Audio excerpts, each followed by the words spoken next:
Welcome to CoopCast. My name is Jeff Cap. This show we have, we're going to interview Tony Patti from Preston, Connecticut. Tony, welcome to the show. Thanks, glad to be here. Tony, we just have a couple of questions I'd like to ask you this week. First question is how did you get started with pigeons? Well, being of Sicilian descent, my family used to eat pigeons. It's actually very good.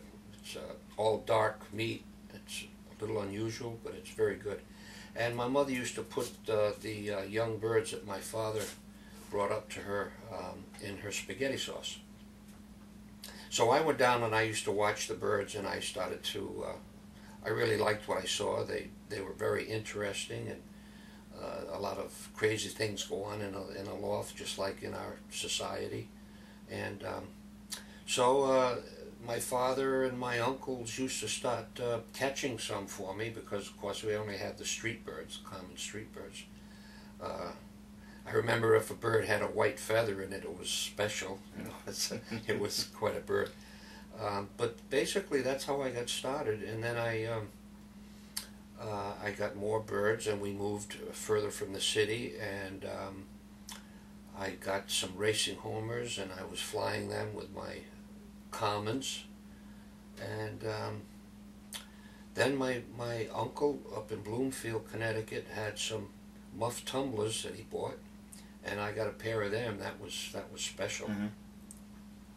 And my father caught what I learned later to be a black flying flight that my birds dropped, and that was another very special bird to me. And I just started to meet people. I think one of the first people I met was Andy Teresiano down in Waterford, Connecticut. Andy was, he's about 6 or 7 years older than me, and he was already into fancy birds. Mm-hmm. So he actually introduced me to the hobby in terms of fancy pigeons. But I've really been involved with pigeons since I was about 6 years old. Okay, all right. What was, actually, what fancy pigeon did you start raising? Well, the first serious breed that I took on is the same breed that I have today, and that's the short-faced helmet. In 1967, a very good friend of mine from Rhode Island, Vinnie Negrelli, was selling out his helmets, and I liked them. They looked nice, and so I bought them. I think there were like 7 birds, and that's what got me started in my first serious breed. I raised strictly short faces until 1974. I joined the American Helmet Association in 1970, and in that organization the medium face helmet was and still is much more popular. So I decided to get some. In 1974 I got some medium faces, and I've never been without helmets since. And you still belong to the club? Oh yeah, yep. It's over 40 years now. I've been a member of the American Helmet Association non-stop. Yeah.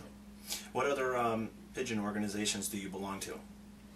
Well, several years ago I chose to join the National Pigeon Association, which I think is important for anyone who's at all serious about the hobby. Mm-hmm. And then when I started to take an interest in a few other breeds, then I would join the specialty clubs there, like the United Nun Club, mm-hmm. The National English Tumbler Club.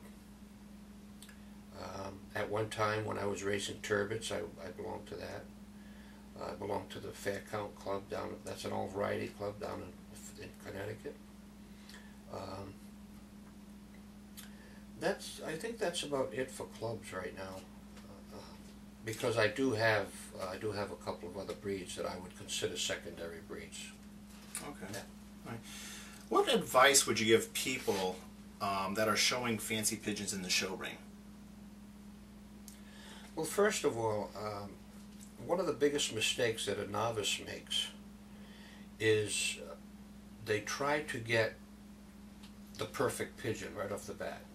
Mm-hmm. They think that if a bird has a few mismarked feathers on it, that they shouldn't buy it, or maybe if it has a dropped wing and it's not supposed to, they shouldn't buy it. But what a beginner should really do, once he's decided on a breed, is go to the best lofts and buy a pair from 2 or 3 lofts, mm-hmm. and buy birds that stand out in certain characteristics. Okay. So that after you've bred these birds together for a few years, you can start to blend those desirable characteristics and create a gene pool that has all of the traits that you're looking for. In helmets, for example, oftentimes people will be offered a terrific bird, structure-wise, maybe color-wise, crest-wise, and so on, head-wise, and if it has some mismarked feathers on it, they don't want it. Yeah. And they're making a major mistake, because at any time when you're shopping for birds, you should be shopping for a particular trait.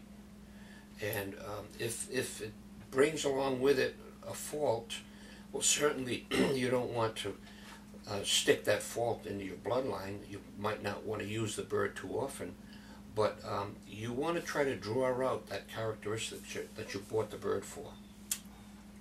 So that's probably that, plus as far as advice goes, is people have to have patience. Mm-hmm. You can't or shouldn't expect to get in and win immediately. Mm-hmm. I believe if someone feels that their birds are improving a little bit every year, then that's the most they should hope for. Now, how long did it take you to win a champion bird for your specific breed? Oh, that's tough.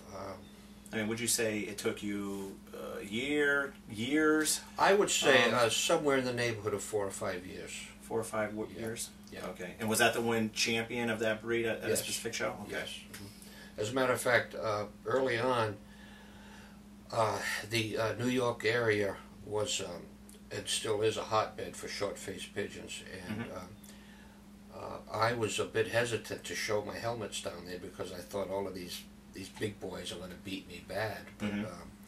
Boy, I went down there with my short faces and I started winning right away.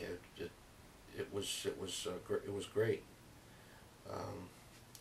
But they've come a long way since then. There's been a lot of work. A lot of work has gone into them. Yeah. Did you have a mentor when you got started raising helmets? Well, yes, I mentioned him. As I said, I bought my first short-face helmets from Vinnie Negrelli, mm-hmm. From Rhode Island, Peacedale, Rhode Island. Mm-hmm. He was a good old gentleman, a good friend of mine. We used to go to shows together. We traveled quite extensively. He was very knowledgeable, and he was a short-faced tumbler breeder. Did very well with them, and he gave me quite a few pointers on what you should and shouldn't do. And he was a great guy. I miss him. I miss him a lot. That sounds like a great mentor. Well, if you like, hold on to right now, because we're going to take a walk outside to go see Tony's lofts, and right after this. Okay, Paul, why don't you give us a little tour of Tony's lofts out here? Oh, okay. Well, first loft here is the hen loft. This one, like the name states, has all female birds, but it does also have the young birds that he's been raising this year. As you can see, it does need a bit of a cleaning, but that'll be coming up when it gets warmer out. So this is all the young birds from this year? Yeah, there's a couple of young birds from this year. All his hens for the helmets that he's been using. So at the moment, we're feeding them all pellets. He's like, works nice, but it's kind of messy. All right. Let's go take a look at the rest of the lofts here. All right. Yeah. Here we have the Cox loft. like the name implies to this one, they're all male. There's a couple different breeds in here. There's helmets, nuns, and a couple tumblers.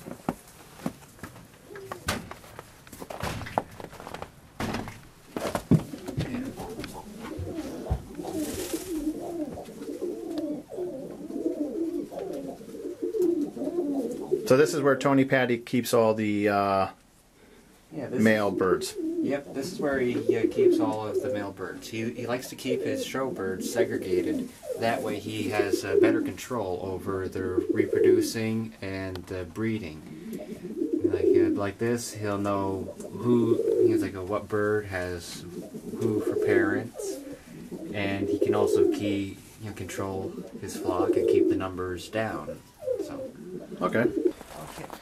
This loft here. Now this brings us to which loft? Yeah, this is his feeder loft. Yeah. Okay, so this is the feeder loft. Yes, he's got a large pen on the other side of here, where he has his feeders. Some people call them pumpers, or some people refer to them as the foster parents. But when he puts his birds together, he has breeding cages, so he can control who is with who. And he'll try and time it so that some of his feeders will have eggs about the same time as his show birds. Then once the show birds lay the eggs, he'll swap the eggs out with the feeders and either put the feeder eggs in storage or get rid of them. Frankly, I'd like to try that. I think they'd take several, but an omelet made of pigeon eggs should still be good. Let's go take a look. All right. These are Tony's breeding cages. Okay, so this is where Tony keeps his individual pairs of birds for breeding then. Okay. Yes, this is where the magic happens. This is where the magic happens, all right. Yeah. Nice setup here. Okay. Yeah, works pretty good. And then, here. In this first pen, he's got some rollers that he's been breeding. Doesn't fly him much, but in the next pen over is where he has all of his feeders. Mostly he uses rollers, some homers, and flights. There's a few other breeds in there, but they tend to work pretty good for feeding their own babies. And do you know how many pigeons Tony has total? Nope. What would you guess? If I was to guess, I would say somewhere around 250, 250, give or take. That's a rough estimate. Don't quote me.